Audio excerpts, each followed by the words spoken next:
Hello વિદ્યાર્થી મિત્રો, આપ સૌનું આપણી આ યુટ્યુબ ચેનલ પર હાર્દિક સ્વાગત છે. તો આજે હું તમારા માટે લઈને આવી ગઈ છું ધોરણ 10 વિષય ગુજરાતી એકમ કસોટી 2025નું સંપૂર્ણ સોલ્યુશન. તો ચાલો આપણે તે શરૂ કરીએ. તો અહીં વિભાગ એનો આપણો પહેલો પ્રશ્ન છે કે નીચે આપેલા વિકલ્પમાંથી યોગ્ય વિકલ્પ પસંદ કરી ખાલી જગ્યા પૂરો. તો આપણી ખાલી જગ્યા છે કે ગંદકીથી ખલેલ પામનાર સંત ખાલી જગ્યા હતા. તો તેનો જવાબ થશે કે ગંદકીથી ખલેલ પામનાર સંત સ્વામી વિવેકાનંદ હતા. હવે એના પછીનો પ્રશ્ન છે કે પ્રશ્નને નીચે આપેલા વિકલ્પમાંથી સાચો વિકલ્પ લખો. તો એમાં આપણો બીજો પ્રશ્ન છે કે હોસ્પિટલની શોભા શાનાથી વધારો થઈ શકે છે. તો એનો જવાબ થશે કે બી, કે હોસ્પિટલના મોટાભાગના ખાટલા ખાલી પડી રહેવાથી. એના પછીનો ત્રીજો પ્રશ્ન છે કે શેના કારણે સાગના ઝાડ શરણગાળેલા હતા. તો તેનો જવાબ થશે કે બી, આગિયાના કારણે. એના પછી ચોથો પ્રશ્ન છે કે જીવલાની કરુણ દશા જોઈને એના પછી આપણે વાક્ય પૂરું કરવાનું છે. તો આપણે લખી શકીએ બી, કે લેખકનું હૃદય દ્રવી ઉઠ્યું. તો હવે એના પછીનો આપણો પ્રશ્ન છે કે નીચે આપેલા પ્રશ્નના 3-4 વાક્યમાં ઉત્તર આપો. તો એનો આપણો પાંચમો પ્રશ્ન છે કે બેટા ચાલ બહુ મોડું થઈ ગયું, વિનુ કાકાના આ વાક્યનો ગુડાર્થ સમજાવો.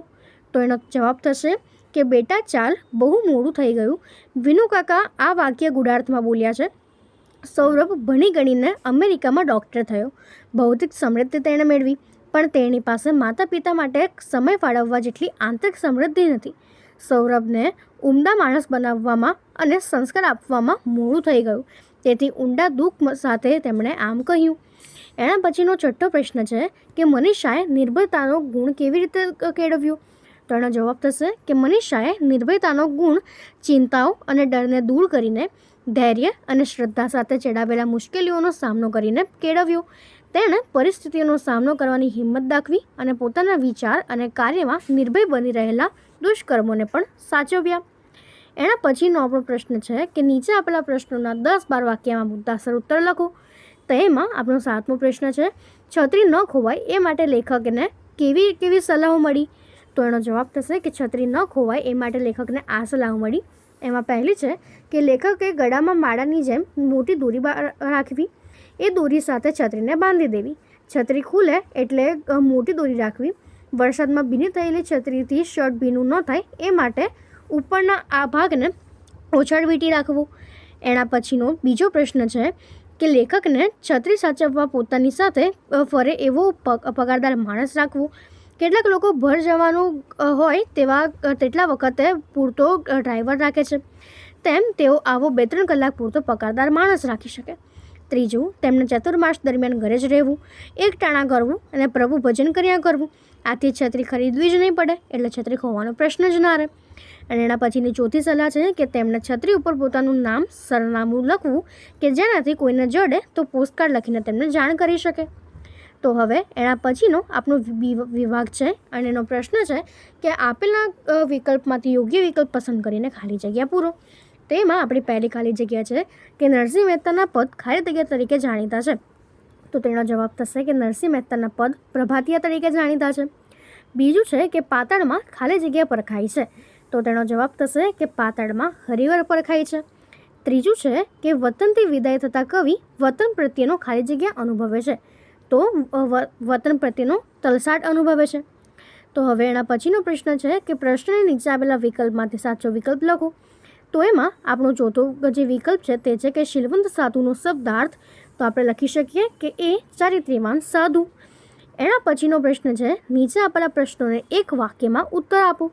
તો એમાં આપણો 5મો પ્રશ્ન છે કે મોહ માયા કોને સ્પર્શી શકતા નથી. એનો જવાબ થશે કે મોહ માયા વૈષ્ણવજનને સ્પર્શી શકતા નથી. છઠ્ઠું છે ગંગા સતી પાનબાઈને કેવી વ્યક્તિની સંગત કરવાનું કહે છે. જવાબ, ગંગા સતી પાનબાઈને એવા વ્યક્તિની સંગત કરવાનું કહે છે કે જે સંતને મન, વચન અને વાણીમાં એકરૂપતા જોવા મળે, જે સદા આનંદમાં રહેતા હોય અને તેની ચિત્તની વૃત્તિ પરમાત્મામાં લીન હોય અને તેઓ ભજનમાં વ્યસ્ત રહેતા હોય. એના પછીનો આપણો 7મો પ્રશ્ન છે કે પંખીને પામવા કવિ શું કરવાનું કહે છે.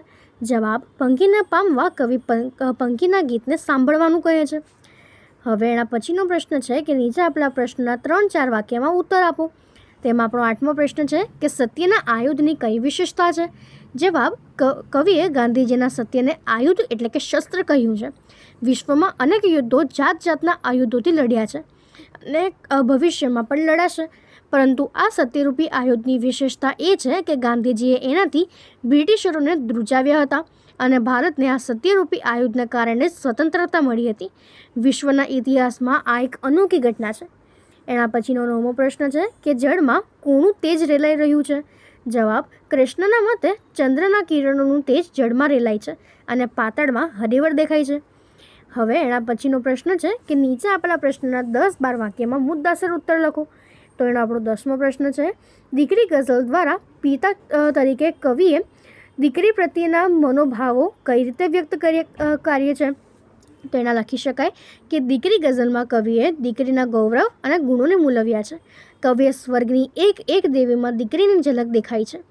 દીકરી સુખડ ચંદન જેવી સુગંધ અને શીતળતા આપે છે. કુમકુમના તિલકમાં દીકરીનું સૌંદર્ય વસ્યું છે. દીકરીના હૈયામાં સ્નેહનું ઝરણું વહે છે, એટલે જ એ મીઠડી લાગે છે. કોઈ વર્ષો સુધી ખડકમાંથી સુંદર શિલ્પ કોતરે તેવી નકશીદાર દીકરી છે. લાજ, મર્યાદા, શરમ, ગૌરીવત જેવી પરંપરાગત હારમાળામાં દીકરી સાથે ફળક એટલે કે બીકમાં ઉછળતી રહી છે. એણે શિરે હાથ ફેરવી વાલ કર્યું, આશીષ આપ્યા. એ દીકરી આજે કેવી સમજદાર થઈ ગઈ છે. આજે એ મને હાથ દે છે, અર્થાત મને સહારો દે છે. આવી વહાલી દીકરીને કેમ ભૂલાય?